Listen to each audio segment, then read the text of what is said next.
Dan Wolken, who, I'll just say this, not to attack somebody, consistently has the worst takes in college football, advocated for the sport to not exist in 2020 when the COVID pandemic was going on, to just put some reference around this. Not that I'm passionate or fired up about this. Dan Wolken put out an article that the Big 12 was basically Group of Five. Like they shouldn't even be compared with the Big Two conferences. Yeah, if we're going to pull a page from the Drake Toll Show on Westwood One and give an idiot of the day, Dan Wolken gets that today. In my book, he says it's time to consider whether the Big 12 is perpetrating a fraud on college football. Is this collection of schools still worthy of being called a power conference? That's him on the current state of the Big 12 conference per Yahoo.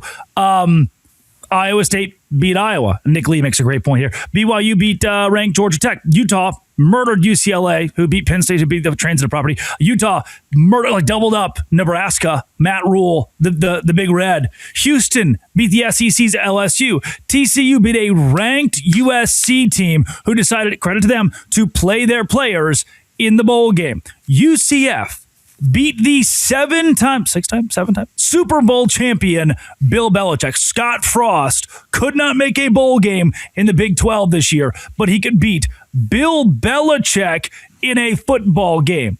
BYU over Stanford. TCU over Bill Belichick against Sonny Dykes, beating Bill Belichick in a football game. TCU over SMU.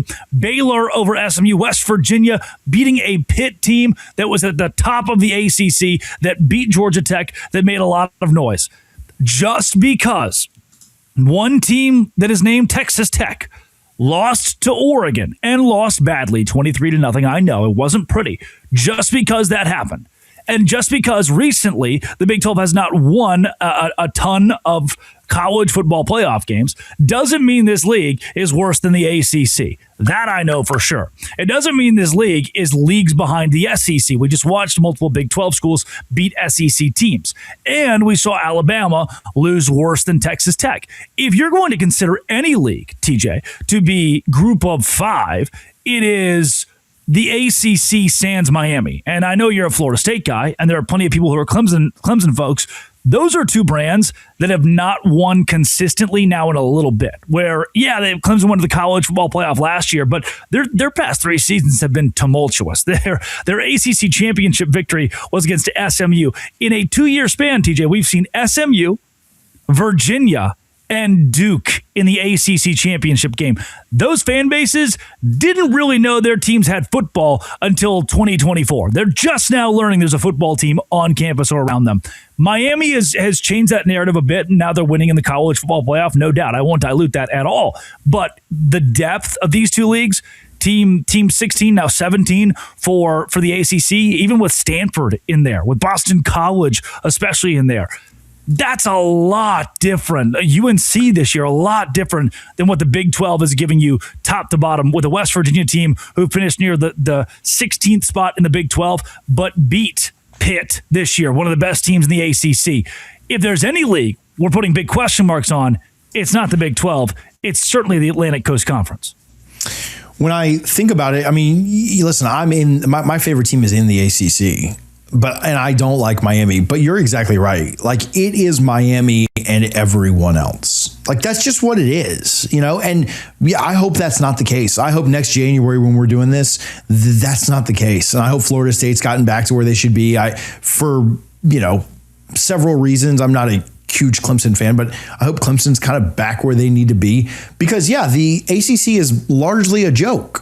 I mean, they've, fortunately, not to pull the meme out, they are 6-7 against, or 7-6. The SEC is 6-7. So try and say it right once, against the SEC. So they've had a good record against the SEC. And I think there is more competitive balance. What's interesting is I think there's more competitive balance in a lot of places.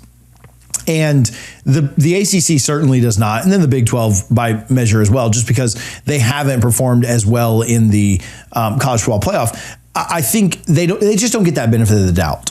Although I'll tell you this, had Texas Tech gone and beat an SEC team on the road in Texas A&M and then upset Oregon, and maybe Miami was the one to lose in kind of embarrassing fashion against Ohio State, would Wolken have just written the article about the ACC? No doubt. Why are we putting so much stock into one game? Like, to me, that's what's frustrating is Yeah, Alabama got crushed. Like, why are we not going down the SEC narrative there? Or, Miami won, but they couldn't even make their conference title game. The ACC had a 5-loss winner in Duke, not in hoops, in football for their conference. Why is and listen, I'm not trying to openly dog on the ACC. I've done that plenty. But why is this narrative exist? Because Texas Tech had a bad day. Listen, you put those two teams back out there, I probably would pick Oregon in a rematch. I would certainly take Texas Tech plus 20.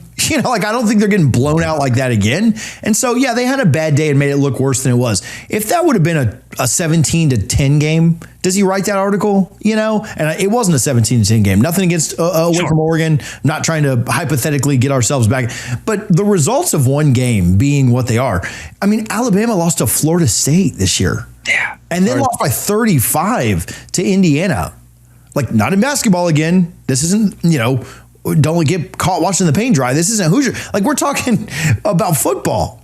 And so to base your whole thesis on one game where a team played poorly, that was an aberration from the rest of the way that both those teams have played all year. It's silly to me. Duke basketball went 35-4. Duke basketball did lose fewer games in 39 contests than the Duke football team did in the regular season alone. That's the ACC. And I'm sorry that me, crapping all over the ACC is actually a product of Dan Wolken saying some really stupid stuff about the Big 12. The ACC just kind of got caught in the crossfire here. But this is another message I want to give. This is another example of the message I like to give listeners of this show. And folks who tune in to you or me or a lot of these, like a John Kurtz, right? Folks who tune into these people. We don't make millions of dollars.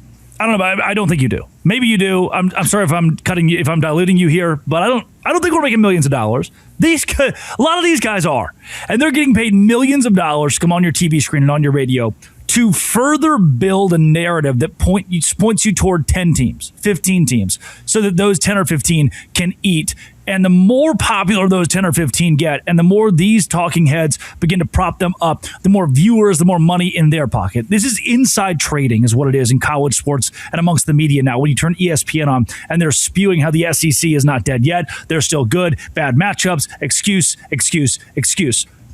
It is on us, the dudes with microphones on the YouTube a lot of times, to be completely transparent and honest about what is still right in college football, what is still just in college football.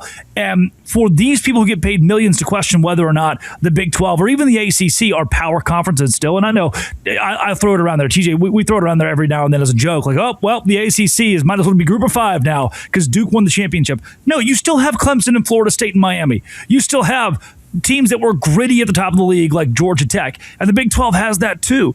It's the people that are paid the most that are paid to, in essence, create the elite of college football and only prop them up. And outside of that, they don't really care. We care. This is, if you want to see college football thrive, you should care too, because there are really dangerous pieces of rhetoric that are being thrown around nationally, and a lot of those talking heads are getting paid to do so.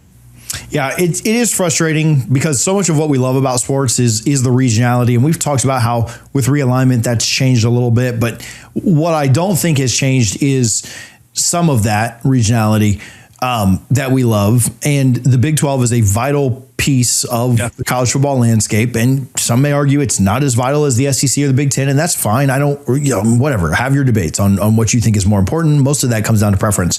But when you do have active talking heads like Woken and others that work for ESPN and other outlets continuously diminishing things that we love about the sport, it is frustrating because, listen, we all thought we were getting a Georgia-Ohio State matchup in this college football playoff.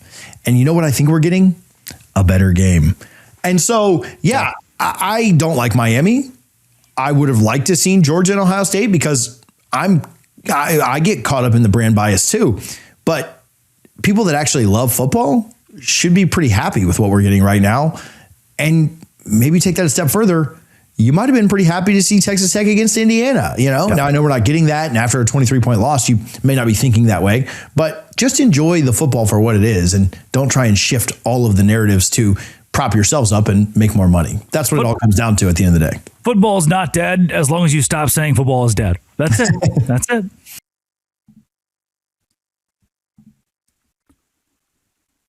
Today's show is brought to you by Game Time. Game Time is exactly where I go to find tickets. Dog.